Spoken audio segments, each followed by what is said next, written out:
Hi, and welcome to In the Business Coach's Chair. Throughout this podcast, I'll be interviewing business owners, business leaders, and anybody involved in business at all, and taking them through a short business coaching session. We'll uncover what their deepest fears are, what their greatest desires are, and work out how to sort those out for them. So sit back in your own comfortable chair, relax, and learn about what's happening in the minds of business owners everywhere. Hello and welcome to In the Business Coach's Chair. Today I have David Hirschfeld. Hello, David. How are you today? I'm doing great. How about you, Rebecca? Really well, thank you. Very well indeed. David, you're the CEO, founder, creator, president. What title do you give yourself of your tech Yeah, company? yeah. CEO and founder. That works for me. Cool. Yeah. And is the pronunciation Tekyz or Tekyz? Techies, Techies. like a bunch of techies sitting around the table. I got this URL 18 years ago, when Wow. you could still get a URL with 5 characters, and techies spelled Techies was taken. Ah, So I got this one. oh, well done. Good for you. Yeah. Good for you. And you're not just CEO of this company, you've got a couple of other businesses as well, haven't you? I do. I mean, this is really my focus. Okay. I'm partnered with in a couple other businesses who all Right. started out as clients of Okay. mine. And I'm also in an investor, a shareholder in a couple. Okay.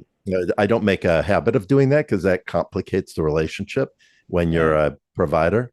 But there's occasions where to me, it just seems like too good an opportunity, and not to be a part of it because I could see that they're on a rocket ship from a growth perspective. So, I jump in just Okay. occasionally.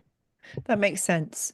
Mm-hmm. So the concept for today is about um, solving problems in your business or looking at your business perhaps from a different angle. Mm-hmm. I like to go with the flow. I've no idea where this is heading. Mm-hmm. So we'll just wing it if that's okay with you. Sure. Absolutely. Good. And the other thing is, if something comes out that you think, oh no, I actually don't want to share that with the world, Mm-hmm. we'll cut it out. Okay. Okay, sure. That's probably not the case. I'm pretty transparent, Cool. but if that does happen, I will let you know. Okay, cool. All right then. Good. So you've been running the business for 18 years? Yeah, we're going on 18 this year. Yeah. Cool. Is it where you expected it to be? It's not where I expected it to be. Okay. Um, well, and technology has changed so much, which my Mhm. whole business is technology, right? And Yeah. so, but no, it's not exactly where I expected it to be. Okay. Is that, 18 years ago, what what do, yeah, 18 years ago, what was the big idea? What was the big plan, or was there no big idea or big plan? Well, I had 18 years ago. Let me go back a little bit farther. Cool. I came from enterprise software, Okay. and then I started my first software company in the early 90s. So, like I said, I go back a ways, Right. and with a partner of mine in logistics, route distribution, inventory management. Okay. And despite every effort on both our parts, we grew it anyway to 800 customers in 22 countries, Wow. and exited with the sale to a publicly traded firm in 2000. So that was a success. Yeah. And then I started another and I was VP of products for them for several years until I left and cast out and did another startup in the automotive industry, business to business network for automotive wholesalers. And that one failed, not because the product wasn't successful, because I was getting traction, but because I didn't understand the idea of product market fit in generating revenue from Okay. sales, and I thought I needed an investor, and I waited too long, and the business just ran out of money, couldn't justify. So I had Okay. one successful startup, I had one failure, um, and partly because I didn't recognize what it was that made me successful the first time. Um, right. And I still didn't really understand what made me successful, what made me fail the second time, that I could have easily avoided. So then I started Tekyz as a software development company, with the idea that we can work with startups and existing companies that are scaling up and help them automate workflows or build platform SaaS applications, like that. With the idea that it was Web 2.0 was just a beginning buzzword at the time. Of course, everything has changed since then. Yeah. And we've done really well. We've had some great clients along the way, wildly successful clients, but the vast majority, especially with the startups, fail. God. So, and in the process of watching so many of them fail, because I've worked with over 90 startups during that time, I recognize now what are the patterns for startups that are successful and the mindset, and what are the ones, why do they fail? And it's always for the same reason. They just wait too long to validate that they have product market fit. Ah, So, that yeah, that's fascinating. That's really yeah, fascinating. I am just going to unplug my sure. microphone and my headphones because I've realized that's the problem. Give me Mm, that's better. Right. okay. All right. So, um, that Mhm. that's really interesting, and Yeah, because it's in the business coach's chair, I want to unpack that because we have lots of entrepreneurs who listen to this as well as coaches. sure. So that product market fit, a lot of people don't understand what that means specifically. Can you get into Mhm. detail about that, David? Yeah. And there's a very, well, let's say you're a SaaS company, Uh-huh. right? A B2B SaaS company, which is probably our sweet spot. It's not the only thing that we do, but in terms of software development, but that would be our sweet spot, especially with startups. Okay. Um, so so if you're a B2B SaaS company, there's sort of a golden formula, and that Okay. is you can sell enough product at a high enough price at a high enough closing ratio that when you compare lifetime value of your customer to the cost of acquiring each customer, you have a 3-to-1 ratio or higher, so that Uh, there's enough profit in that equation that you can accelerate your business and growth by investing it back in and oh, still have enough money to pay the salary employees, things like that, right? right. So um, without having to raise money, or you have enough proof of profitability that going out and raising money is an attractive offer. You can make attractive offer without giving away all your equity. Yeah, and that's a repeatable number that if you just put more energy in the system, you will grow in a predictable way your customers faster. Okay. I love the precise nature of that 3-to-1 formula. Mm-hmm. And I suspect there are a lot of business owners out there who have been scrabbling around trying to find this product market fit that seems mysterious, and you've just given it huge clarity. It's very straightforward, isn't it? It's very it's very measurable. Yes. It's not always very straightforward how to get there, but No. it's very measurable. And the problem is I find with founders, so founders come in with a vision and a belief system, Okay. both of which the vision is good, the belief system is bad.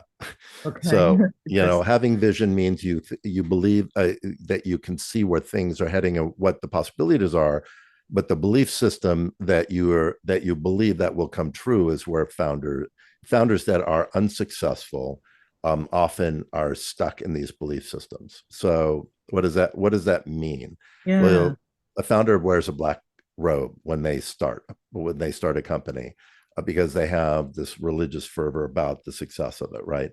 Right. And when I'm effective working with founders, I gently peel that black robe off, and try to wrap them in a white coat and turn them into clinicians because they have to be able to test and measure. Okay. Founders that love their product and believe in their vision often fail. The ones I find who are consistently successful love the problem and want to spend all their time with the customer understanding their problem. And the product is nothing more than just a natural conclusion of the mitigation of that problem, but it's not the thing they love. Okay, right. Okay. That again, really interesting. Mm-hmm. The process for the discovering that issue that you're solving for your customer can only come from getting close to your customer, can't it? You can't imagine it, you can't make it up. You have to really understand Yeah, your customer, which means you have to talk to them. right.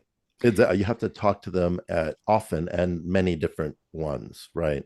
You Right. may even be a customer yourself. So a lot of founders also who are more likely to be successful, it's not limited to them, but it really increases the odds, are those that are in an industry where they're in a position in that industry where they're struggling with a particular problem, if not every day, at least weekly. It's top of mind problem, not yearly. And Okay. they can easily articulate how much that problem impacts them personally from a perception perspective. That's one measure. Mhm. And from a cost perspective, which is a completely independent measure, those are not the same. And I can explain why it matters that you understand both those numbers because what you want is because you can have one high and the other low. Yeah. Somebody can believe a problem has a huge impact on them personally, and they would do anything to get rid of it except pay a lot of money because the cost is very low, but it's actually costing them when you measure it. On Okay. the other hand, you may have somebody with a really high cost to a particular problem, um, and they understand that the cost is really high, but their personal impact from it is very low because everybody in their industry has been dealing with the same problem forever.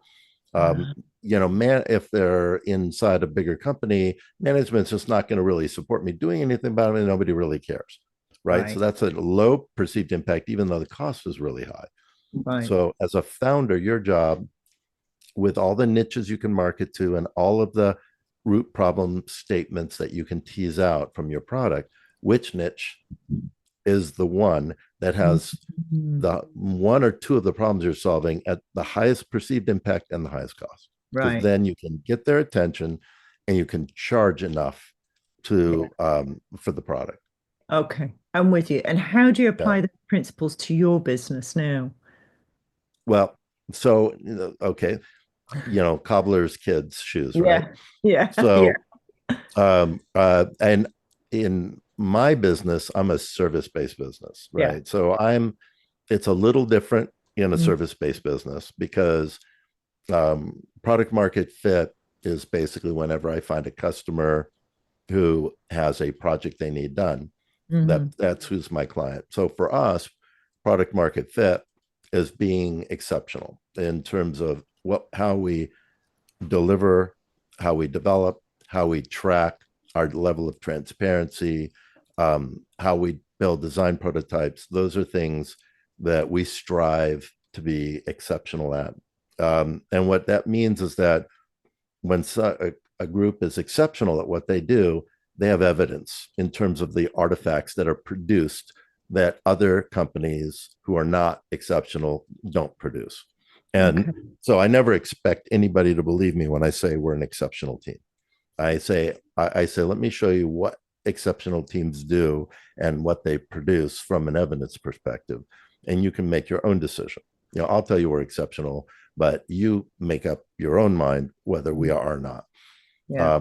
And so for us, that creates product market fit with somebody looking to engage a software team because they want the things that exceptional companies produce. When I show them, they go, oh, yeah, yeah, yeah, yeah. And then that becomes the standard that they compare against when they're talking with other companies, and other companies don't do that.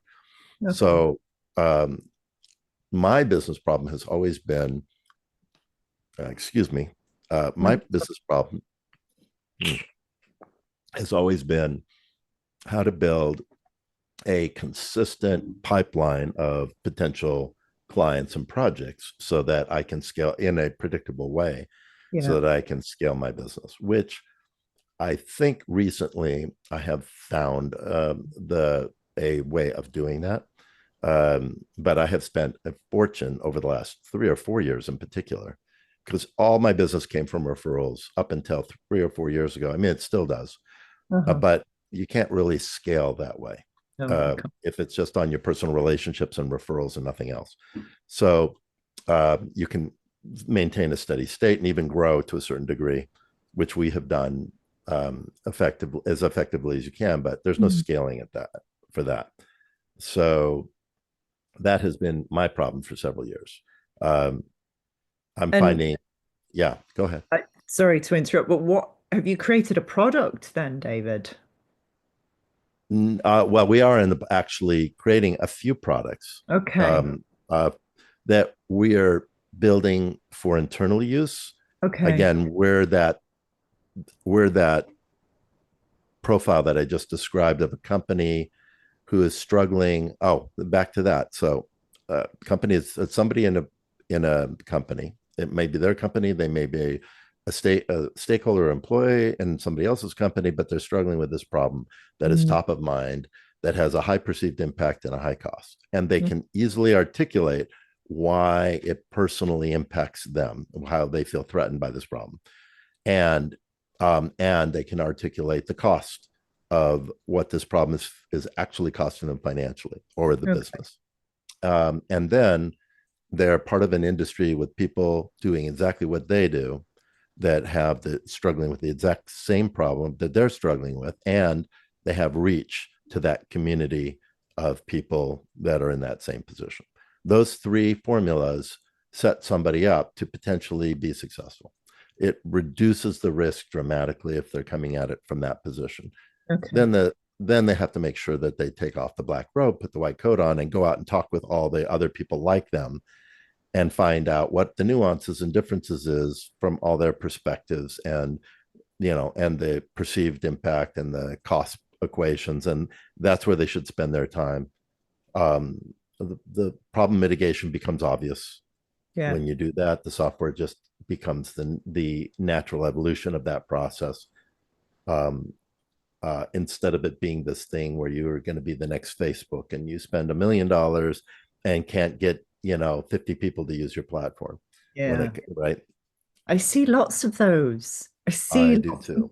and I'm like, I was listening to the interview Mark Zuckerberg on Joe Rogan. He's like 3 billion people use his platform every week. Like, good luck with creating something to compete with that. I mean, that's like a Right. world's Well, population.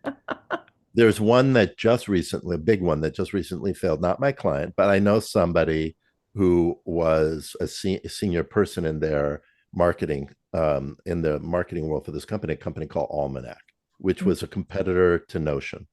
Oh yeah, And yeah, 4 years ago, I think maybe they right. received $20 million in funding, Okay. um, and went crazy in staff and Right. development team, and did what your classic startup that just has all of a sudden a lot of money and doesn't have good governance does. Yeah. And everybody had the uh, uh, what are they called, seats, whatever, Herman seats, I can't think of the name now, it just slipped my mind. The expensive chairs at their desks, and and the beautiful office, and they grew to 80 employees really fast. And that was, they started doing layoffs 2 years ago, and now finally 4 or 5 years, 6 years after they started, they closing their doors. Right. And I don't know that they're even being are they being acquired, or did they shift into a different product? I think they Yeah. shifted into another product, which is now sort of a different startup. But anyway, this is so common, right? Because they aren't focused on the problem. They're focused. They had believed that they had this cool solution that just everybody would love and use, but without having a very clear customer and problem statement. Mhm. So, anyway, founders that are focused on the problem are way more consistently successful than those that are focused on the solution. And so the past 3 or 4 years you've been Yeah, right. developing your business to get to this point where it's no longer relying on referrals and things. So what have you been doing? What have you done? Well, it's not that it's not relying on Okay.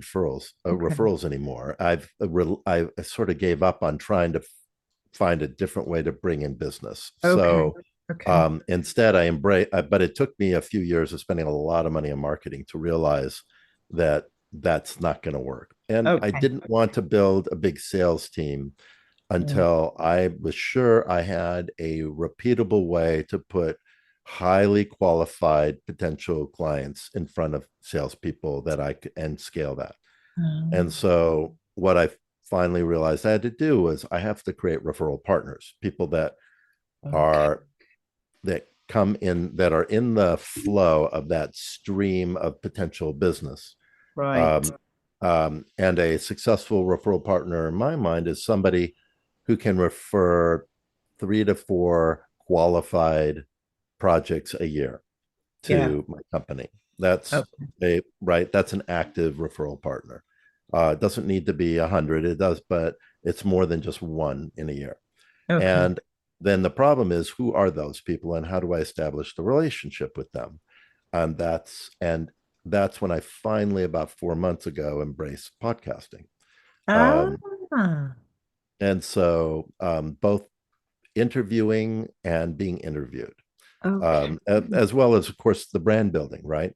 Yeah. So it's a blend of all of it. But this is, I believe, it is starting to really show promise as the way around it. Then, of course, I have somebody that's helping me with marketing who's really good, who's helping me build the brand, both in the podcast and with just in general, Brilliant. and working on top of mind campaign for all of the referral partners that we have now engaged as a result of a result of this exercise, the Okay. podcasting, both being interviewed and my own podcast. Perfect. Perfect. And how's it working out? Well, it's only been 4 months. Okay. Um, I've been in not even 4 months, probably 3 months. Okay. Um, my podcast is nascent. I've only done a couple interviews. It's called Scaling Smarter. Okay. I've only done a couple interviews so far on that one, and I haven't published them yet. But uh, I've been on 32 interviews, I think, Good. during that period of time. We've done a really good job marketing Yeah. me for the interviews, and I'm going to be, by February or March, I'll be starting. I'll be setting up the podcasting for my director of operations, who's in India. She's worked for me for 11 years, and she's exceptional. And so she'll be doing. We have a company in India called Tekyz Tech, and she'll be focusing on the East Asia market with her podcast reach. Ah, So, amazing. um, but this is something I think has legs, right? Because uh, I in the process of doing this, I've already signed up 11 referral partners, I think, to date, just from the podcasting. And I've received 4 or 5 qualified, maybe 6 qualified, really well qualified referrals in that period of time. And so I can see this scaling and growing Okay. uh, quite quickly now. So Good. this is Good. definitely, it's definitely working. If it continues to work at this pace, and if the referral partners are consistently active over a period of time, a percentage of them. So if I sign 10 people, Yeah. I expect 1 or 2 to become an active referral partner, right? Yeah. And there's no pressure, but there's a lot of value to them to want to refer projects if they come across projects. Some of them will be super referrers, and Yeah. some will never refer anybody, right? And hopefully it blends out to 15 to 20% of them will refer 3 to 4 projects a year. By the end of the year, that would be sending me 8 to 10 qualified referrals a month, Yeah. maybe double that, which would be huge, because if they're qualified, which means they have a budget and they have a project and they need to start, then Mm. we'll close 80% of those. Yeah, Uh, yeah, undoubtedly. You've got rid of all the barriers to entry if they're right, qualified in that way. Okay, right. so that sounds like you're solving one of the key business issues that you have had. Let's see, how that turns out for you. It sounds like you're on the right track. Mhm. What are the issues that you see coming up on the horizon then? Anything? Nothing? Well, balancing. Okay. So we're building three products internally. Okay. One is a referral partner portal because there is nothing out there that I have found that makes it easy to manage and track referral partners for this type of for the type of business that we have. Right, there are expensive products that are channel partner related, which is not Yeah. what we're doing. Right, there's many No. of those, and they're expensive. They're focused on enterprise mid-sized companies, but for just managing your referral partner network and being able to report commissions earned so that there's a place the referral partners can both add a referral optionally, as well as see what the state of that referral is and the state of all the referrals. There really isn't much out there that I have found. I've done a bit of hunting for it. So we're building our own referral partner portal, which we need ourselves. And Okay. then it'll turn into a SaaS product for all the people that are become our referral partners. It starts to become its own network because many of them Yeah. will want to have their own referral partner network. Yeah. So it falls into that. We have a problem. We know what the cost is and the value and the personal impact, and we'll be speaking to referral partners constantly about this product. So we'll be really naturally in front of the problem all the time. Yeah. Um, and we will, as soon as we've got this product, I'm not doing pre-launch sales. So with launch first, what we do is we go out and we do pre-launch sales with the Okay. concept. That's how we prove product market fit, by getting people to actually pay us for that product before we even start development. Usually the design is done, but we haven't started development.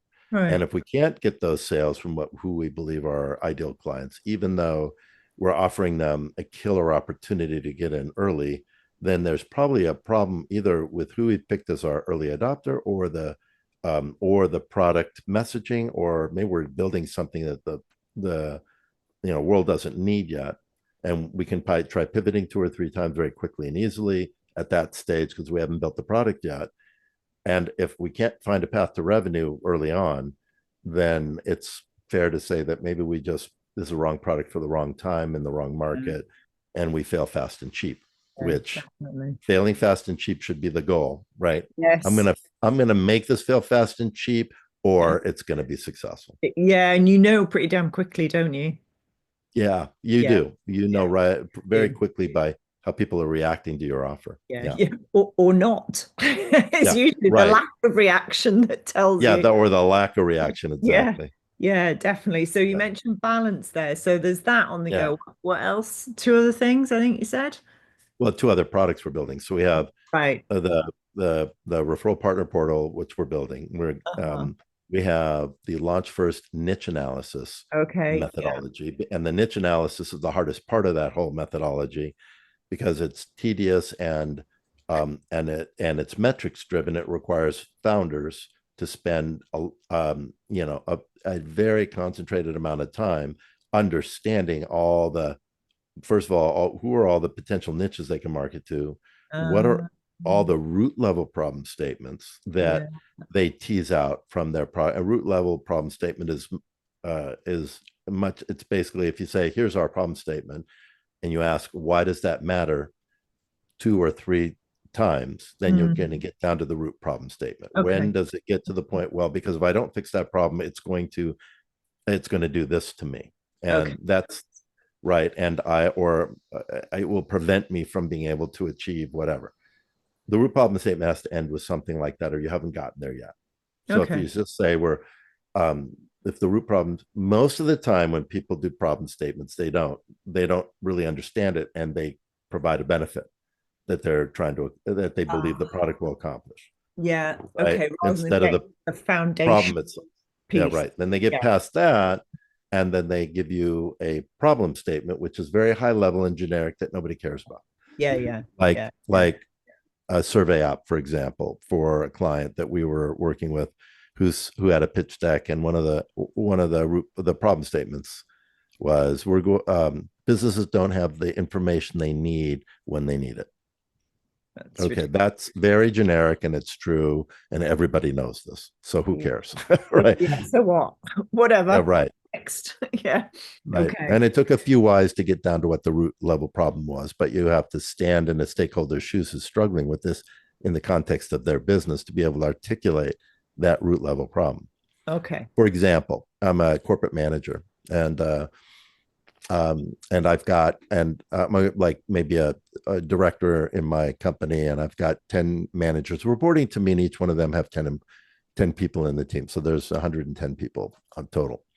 And on one of my teams, I've got people that are really unhappy, and they start leaving the company, and I don't know they're unhappy until they leave the company, and they post a 1-star review about our company. And now we're going to have to spend that much more money on marketing and advertising and recruitment to replace that person. We've lost the corporate IP because it Mhm. walks out with them if Yeah. we don't have playbooks implemented everywhere. And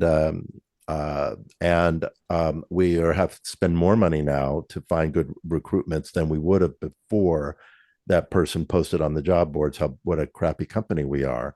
And it's all because I just didn't, and I am going to lose my job or be demoted, or there's no chance of ever being promoted again if I don't figure out how to fix this problem. That's the root level problem for that person. But if I'm a restaurateur, that root level problem sounds a lot different, even though it's the same thing. Unhappy customer because bad wait service, leave a 1-star review. My reputation as a restaurateur goes right. So root level problems are critical, because if you want to make somebody lean forward when you're reaching out to them, they've got to feel like you understand the problem they're struggling with. Yeah, you really do. What's your Yeah. third project?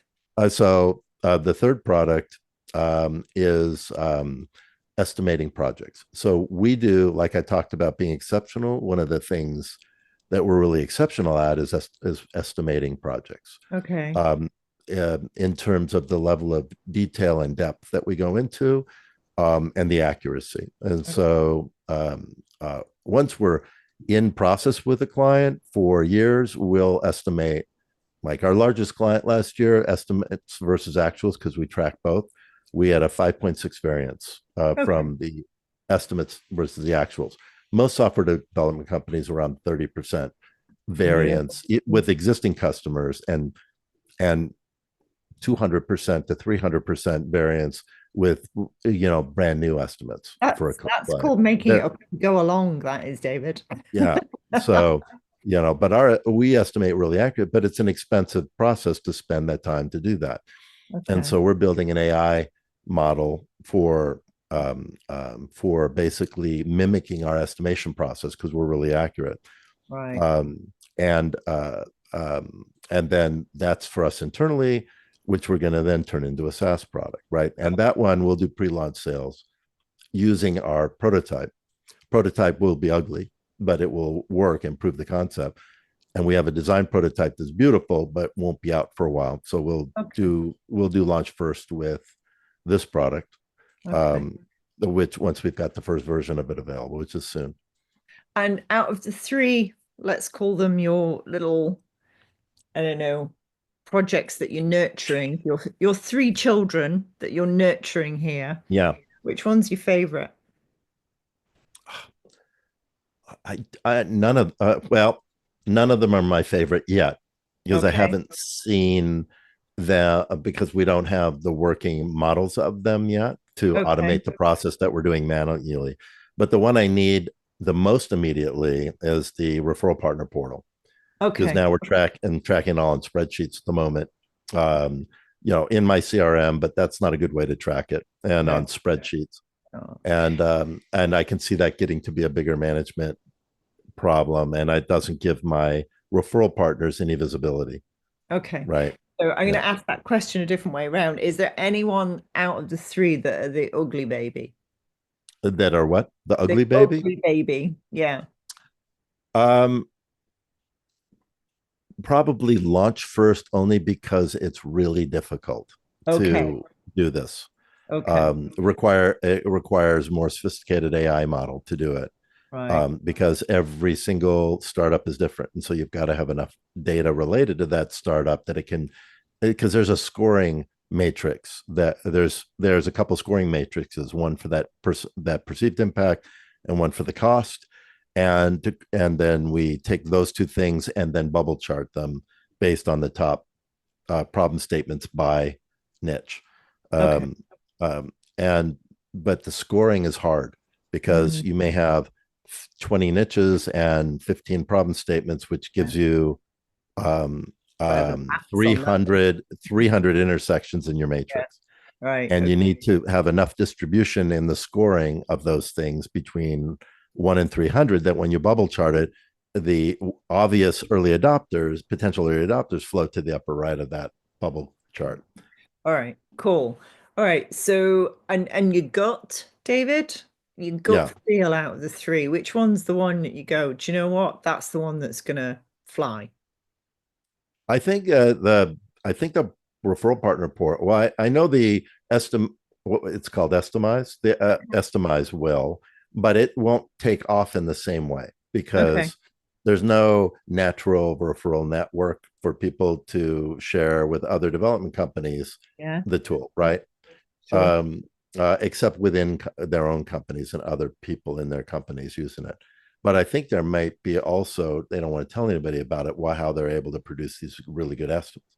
Right. So where the referral partner portal is a natural, Okay. network, has a natural networking effect to it. And Yeah. so I believe that one has the best chance, of really taking off. And plus, we also need it the quickest because, Okay. for managing our own stuff. Yeah. So that's kind of brought it more into balance in terms of the priorities, hasn't it? Yeah, yeah, it has. Yeah. And I've already had many of the people that have become referral partners ask when it's going to come out because they need it for their own networks. Perfect. So you've already Yeah, got wait list. I've already got a wait list and corroboration on the need for people to want to use it, and then we can offer deals to them that if you provide one qualified referral a quarter, then you can use it subscription free, Right. for your own network. Amazing. Yeah, we when we're working with clients, we call that the secret sauce. So the Mm-hmm. business gets so good at doing that particular part of the business that Mm-hmm. it ends up being a separate product, sometimes a separate limited company, LLC, Inc., whatever, Mm-hmm. it's its own profit center. Sometimes, in exceptional cases, that secret source business ends up being bigger and more successful than the original business. Yeah, I can see that. I don't believe it because that just gets in the way of following, Yeah, being a clinician. yeah, But I can already see the traction yeah. for this, and how strong that traction is, and how easy it is to start to attract people outside the network to the product. I have no idea because we haven't tested that yet. That's yeah. Um, or who the early adopter, ideal adopter is, and we'll have to go through launch first to kind of try to figure that out and test that, which is all part of our plan to do all that. But Mm. right now, the big plan is getting that first version, that referral partner portal out, which I think will be in the next few weeks. Yeah, Just no, that's an really early, exciting. a version that we can start to use and track our Yeah, own referral partners. yeah, no, that's really exciting. And like you say, you absolutely will be able to measure that. It'll be crystal clear Yes, how it's it'll be crystal working. clear. And Yeah, even if it's not, um, uh, even if we can't predict that it's going to start to generate much revenue on its own over the next 6 months to a year, we need it for ourselves. yeah, yeah. Um, Cool. so the motivation to build it and the investment in it is required for the growth of my business, to manage Yeah. the growth of my business. which circles back really nicely to one of your original statements Yeah. about producing something that solves a problem that you personally have. Yes. Yeah, beautiful. Yeah. It Wow. seems like it fits the model that I always talk about. So It really does. Yeah, it yeah. really does. Definitely. Congratulations on that one. I think Well, I that, hope we'll see. I, yeah, when once we hit, 1 million ARR, then I'll feel like I can pat myself on the back. yeah, Until then, it looks like it has a lot of promise, right? yeah, it really Yeah. does. David, is there anything Yeah. you want to ask me? Oh yeah. So like what are some of the types of problems that people bring to you that you work out in your show? Because I'm Yeah, really curious what that sounds like. And I'd be happy to talk about the ones I have. I just, that we could work out. You just caught me at one of those times where I feel like I'm on a path where right now it's not about problems, it's about execution. perfect. Everybody, yeah, Yeah. there are different phases in a business. The categories that people come to us for fall under revenue, not enough, sticky revenue, or not profitable revenue. People don't have the right people in the right roles doing the right things, no succession plan, and Mm-hmm. a strategy really unclear as to where they're heading long term. Usually they've usually got a 1 year plan, but beyond that they're a bit like no idea where we're taking this thing. Mm-hmm. um and um and sometimes there is a strategy, but it sits in the founder's owner's head, which is useless because nobody else knows what's going on. um Yeah. and we solve those problems usually with looking at the culture. So we start with culture first. What's your purpose, vision, values? Are you living, breathing those things? Because Mm-hmm. that, if you are, then that informs all the other pieces of the jigsaw. Yeah. Um, Yeah. and if you're not, then that's where we come in and go, right, well, let's sort out the bits that are really lacking.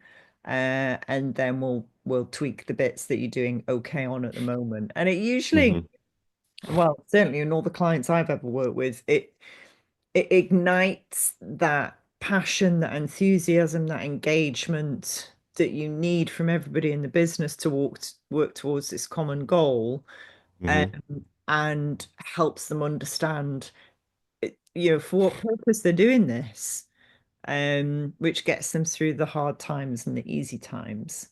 Uh, Mm-hmm. so yeah, it's that's it. So your balance piece, to me, fell into the category of strategy from the way you described it.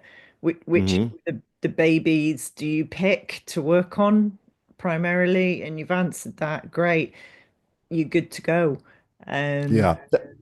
And that's been the hardest thing for me, was to figure out where to prioritize, especially with the internal product development, until I started to see this referral network building and starting to see I'm getting referrals from the partners. yeah, um, and that I'm able to refer some things to the partners, right? Because it's kind of I want it to be where we're feeding each other, if yeah, to the degree that that's possible. And so yeah, that literally over the last 3 or 4 weeks has crystallized my priorities. great.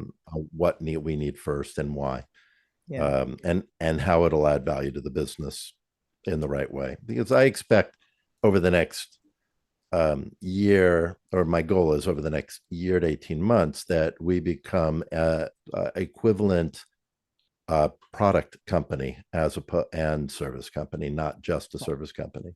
perfect. Yeah. That's the golden goose right there, David. And that's, yeah. Yeah.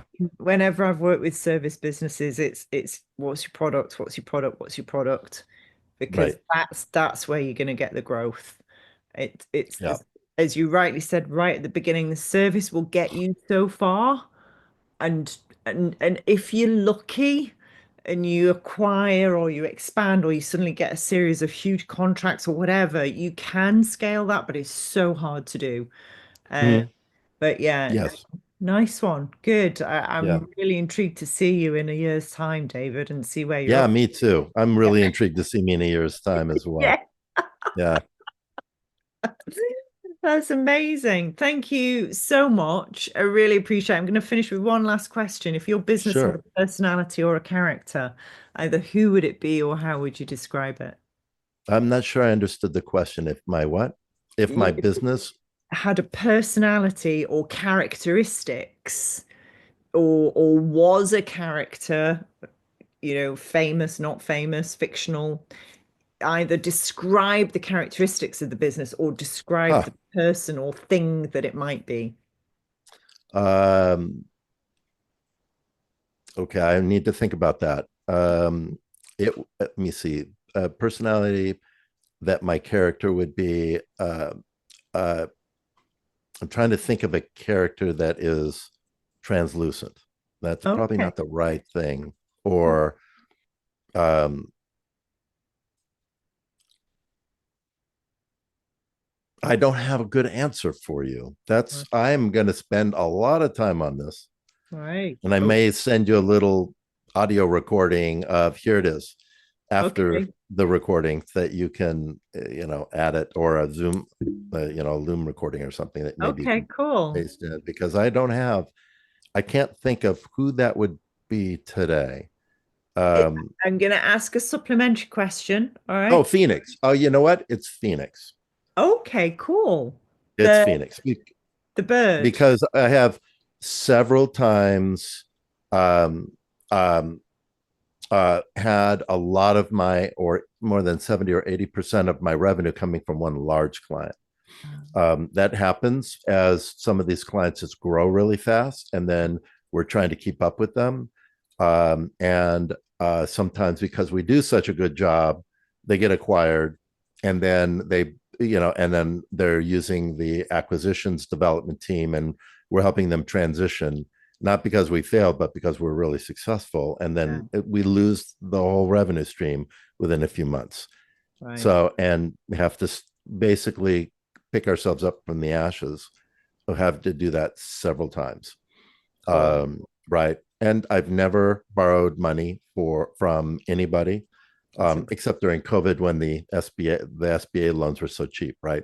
yeah, yeah. I did that just to put it in the coffers, but I've never borrowed money. I've never had it's all been me, right, and bootstrapped, and had no trouble keeping cash flow and keeping the company going even during those periods. Well Um, done. yeah. So That Phoenix, I think. I don't want Phoenix. to be a Phoenix anymore. Now I want my feathers to get bright and grow. And You want to be an eagle. right. Okay. Phoenix to an eagle. I love that. Phoenix to I an love eagle. that. Love it. Great. I Amazing. love that. Dude, thank you Okay. so much. Okay. I Thanks, wish Rebecca. you all the luck in the world. Thank you.